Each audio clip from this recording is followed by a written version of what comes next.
8.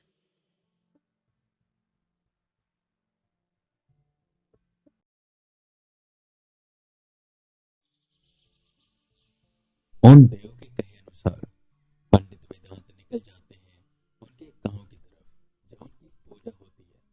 वो गांव जो छोर पर है, उस सीमा के जहाँ से नकारात्मक शक्तियों का स्थान शुरू होता है। और ये वही छोर है जिसके पार है हिमालय। और देवता को भिजवाने थे दो घोड़े हिमालय पर, जिसके लिए उन्हें सहायता चाहिए थी वेदा की। क्योंकि संधि के अनुसार देवता राक्षसों के स्थान पर नहीं जा सकते, और जो राक्षस है वो देवताओं के स्थान पर नहीं आ सकते।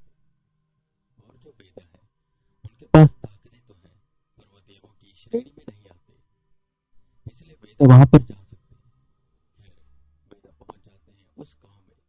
और वो गांव ऐसा था जहाँ ना तो इंटरनेट था, ना बिजली। और वो गांव इतना पिछड़ा इलाका था कि वहां तक जो सड़क जाती थी वो भी पक्की नहीं, बल्कि जंगल से बीच बने एक कच्चे रास्ते से होकर जाती थी। वेदा को उस गांव तक पैदल ही आना पड़ा था। खैर, जैसे वो गांव में घुसे, पूरा गांव पत्तों से फूलों से सजा हुआ था। चारों तरफ चहल पहल थी। गांव के बीचों बीच मंदिर था जहाँ पर 11 साधु जैसे दिखने वाले लोग बैठे हुए थे। और उन्होंने केवल भगवत चादरा लिया हुआ था, और वो बैठे ध्यान कर रहे थे। गांव की औरतें वहां पर सफाई कर रही थी और कुछ प्रसाद बना रही थी। गांव में जो आदमी थे वो जा रहे थे जंगल में, और वहां से लकड़ियां और फल लेकर आ रहे थे। पहाड़ों की ढलान पर खेत से बने हुए थे, और वहां से भी कुछ कुछ चीजें आ रही थी मंदिर में। ऐसा लग रहा था जैसे यहाँ पर कोई त्योहार मनाया जा रहा है। और ये जो गांव था ये दुनिया से कट कर था। इसी के साथ साथ एक और बात वेदा सोच रहे थे कि जैसा लोग कहते हैं कि जो भाग्य में लिखा होता है वही होता है, ये सच है। कुछ चीजें ऐसी होती जो हमें लगता है कि संयोग से हुई है, पर वो संयोग ना होकर भाग्य का लिखा होता है। जैसे वेदा का रोहन से मिलना और रोहन के परिवार का इसी गांव का होना। अब इसी भाग्य से वेदा की ताकतें बढ़ जाएंगी और शायद उस शैतान से लड़ पाए। खैर, वहां पर वो रोहन के दादा दादी से मिलते हैं, और रोहन के मम्मी पापा ने बता दिया था कि एक पंडित वेदांत मिश्रा नाम के आदमी है जो उस गांव में जा रहे हैं। तो रोहन के दादा दादी ने उनका स्वागत किया। और रोहन के दादा दादी से ही पता चलता है कि अब की जो पीढ़ी है वो समय के अनुसार खुद को बदलती जा रही है। गांव के रीति रिवाज में वो भाग नहीं लेते। सबको नौकरी करनी है, पढ़ाइयों के लिए बाहर जाना है। खेती में किसी को कुछ नहीं दिखाई देता। ऐसे अगर चलता रहा तो गांव खत्म हो जाएगा। जहां तक ये बात सही भी थी, पर वहीं पर नई पीढ़ी की बात भी सही थी। समय के अनुसार सबको खुद को ढालना पड़ता है। पढ़ाई लिखाई जरूरी है और बाहर निकलना भी जरूरी है। पर वेदा इन बातों पर ज्यादा ध्यान नहीं देते, और उससे पूछते हैं कि यहाँ पर किस चीज की तैयारी हो रही है, और वो 11 संत कौन है। जिस पर रोहन के दादा दादी बताते हैं, पंडित जी, हर साल में एक बार हमारे गांव में महापूजा होती है, जहाँ देश के अलग अलग कोनों से विद्वान साधु आते हैं जो यहाँ महापूजा करते हैं और बुलाते हैं हमारे कुल देवता को। गांव में से 5 लोग, यहाँ पर एक पेड़ है जो सिर्फ यहीं पर उगता है, उसके खास फल का रस पीते हैं। और हमारे जो देवता हैं उनमें से एक सक्षम इंसान को अपनाते हैं और उसके अंदर आते हैं, हमारी तकलीफें सुनते हैं, आने वाली फसलों के बारे में बताते हैं, और कौन कौन लोग काले जंगल में गए थे और क्या क्या उनके साथ हुआ ये भी बताते हैं, और हमेशा चेतावनी देते हैं कि हमें वहां पर नहीं जाना चाहिए। हम इसे त्योहार की तरह मनाते हैं। ये सुन वेदा सोचने लगे उस काले जंगल के बारे में। तब रोहन के दादा पहाड़ की चोटी पर उन्हें लेकर गए, और वो काला जंगल दिखाने लगे। और जब वेदा ने उसे देखा तो वो समझ गए कि उसे काला जंगल क्यों कहा जाता है। उस जंगल में इतनी नेगेटिव पावर थी, इतनी डार्क एनर्जी थी कि वेदा दूर खड़े हुए उन्हें सेंस कर पा रहे थे। और वो पावर हालांकि गांव में उन्हें सेंस नहीं हो रही थी। इसका एक रीजन शायद ये भी था क्योंकि गांव में संत आए हुए थे और वहां पर पूजा पाठ हो रही थी। एक सकारात्मक माहौल बना हुआ था, जिससे वहां पर उन्हें बस पॉजिटिविटी सेंस हो रही थी। पर अब जब वो पहाड़ पर आए और गांव से दूर, तब वो इन एनर्जी को सेंस कर पा रहे थे जो काफी नेगेटिव थी। खैर यहाँ बाकी बातें कर दिन गुजरा और रात हुई, और ये जो पूजा थी वो रात को ही होनी थी। वे तो उसी भीड़ में बैठे हुए थे और बस पूजा होते हुए देख रहे थे। वो सारे संत एक एक कर आहुतियां दे रहे थे, और वो गांव के 5 लोग आगे आकर वहां पर पड़े उस फल के जूस को पीते हैं और बस बेहोश हो जाते हैं। काफी देर तक सन्नाटा पसरा रहा। बस वहां पर वो जो साधु संत थे वो आहुतियां देते जा रहे थे। वेदा को समझ नहीं आ रहा था कि यहाँ पर हो क्या रहा है, कि तब एकदम से उन 5 में से एक शख्स के हाथ हिलने लगे। उसकी आंखें खुली और वो खड़ा होकर अजीब तरह से नाचने लगा।